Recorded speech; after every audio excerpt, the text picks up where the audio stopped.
تنزل الملائکۃ والروح فیہا بإذن ربہم من کل امر، اس میں فرشتے اور روح نازل ہوتے ہیں اپنے رب کے حکم سے ہر کام پر۔ ملائکہ کا جو ایک عام معروف، یعنی ملائکہ سے آپ سمجھتے ہیں نا فرشتے، ان کا ایک عام جو ایک نون تصور ہے، جو ایک پاپولر ایک تصور ہے، وہ کیا ہے کہ وہ خارج میں ایک مخلوق ہے جو کہ موجود ہے، اور ایسی مخلوق کا تصور ہم دیکھتے ہیں کہ دنیا کے ہر مذہب میں ہے۔ اور جو رینیسانس کا جو پیریڈ ہے، یعنی بیفور سائنسزم، جو سائنس کا غلبہ ہوا اس سے پہلے کا جو پیریڈ ہے، اس میں ہم دیکھتے ہیں کہ یورپین تہذیبوں میں بھی، یورپی تہذیب، جو یورپین سویلائزیشنز میں بھی یہ اینجلز کا جو کانسیپٹ ہے ان کے ریلیجن میں بھی پایا جاتا تھا۔ البتہ اس حوالے سے ہوا یہ کہ انسان تھوڑا سا افراط اور تفرید کا شکار تھا، یعنی کچھ کے عقائد تو یہ ہو گئے کہ انہوں نے اللہ تعالیٰ کی الوہیت میں ہی ان کو شریک کر لیا کہ یہ اللہ کی بیٹیاں ہیں، یہ ملائکہ، جیسے مشرکین مکہ کرتے تھے، ان کا درجہ اس قدر بڑھا دیا کہ ان کو اللہ کے ساتھ باقاعدہ پارٹنرز بنا لیے، ٹھیک ہے۔ تو ایک طرح سے جو صحیح عقیدہ تھا ان فرشتوں کے حوالے سے وہ مذاہب میں نہیں پایا جاتا تھا، کوئی ڈفرینٹ اوپینینز ایگزسٹ کرتے تھے، but they were all sort of extreme views. Quran مجید نے ملائکہ سے متعلق افراط و تفرید کی راہ سے ہٹ کر اس کا حقیقی اور صحیح تصور دیا، یعنی اس کا جو صحیح، جو بالکل ٹرو جو اس کا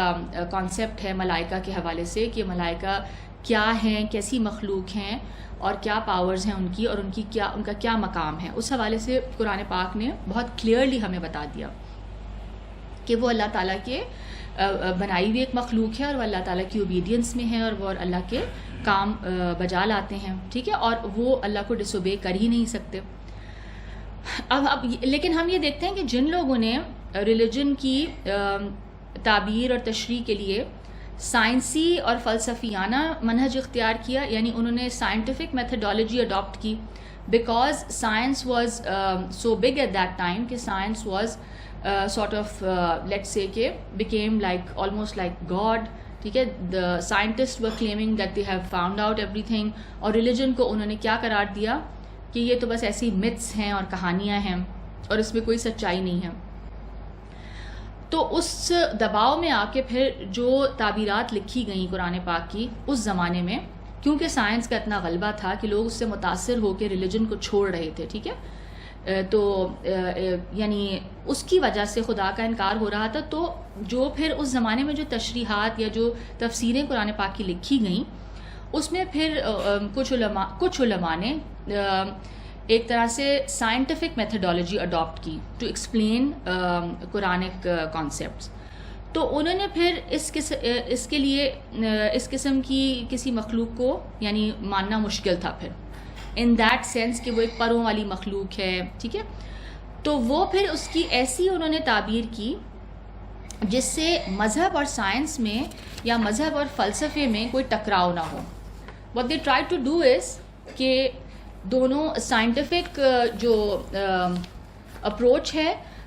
اس میں بھی اور جو ریلیجس انڈرسٹینڈنگ ہے ان دونوں میں کوئی ٹکراؤ نہ ہو۔ تو انہوں نے کیسی انڈرسٹینڈنگ لی؟ پرویز صاحب اس حوالے سے لکھتے ہیں کہ ملائکہ کا مطلب ہے فورسز آف نیچر، ٹھیک ہے۔ تو جب انہوں نے اس طرح سے اس کو پریزنٹ کیا تو وہ پھر سائنس یعنی جو سائنسزم کے قائل تھے یا جو سائنٹیفک اپروچ کے لوگ تھے ان کے لیے بھی اس چیز کو قبول کرنا تھوڑا سا آسان ہو گیا کہ ٹھیک ہے فورسز آف نیچر تو ہیں۔ تو انہوں نے یہ کہا کہ یہ ملائکہ کا مطلب فورسز آف نیچر ہیں، یہ بارش جو ہے یہ بھی یعنی ایک طرح سے it's a force of nature اور یہ خدا کے تابع ہے، ٹھیک ہے۔ تو انہوں نے اس طریقے سے اس کو لیا۔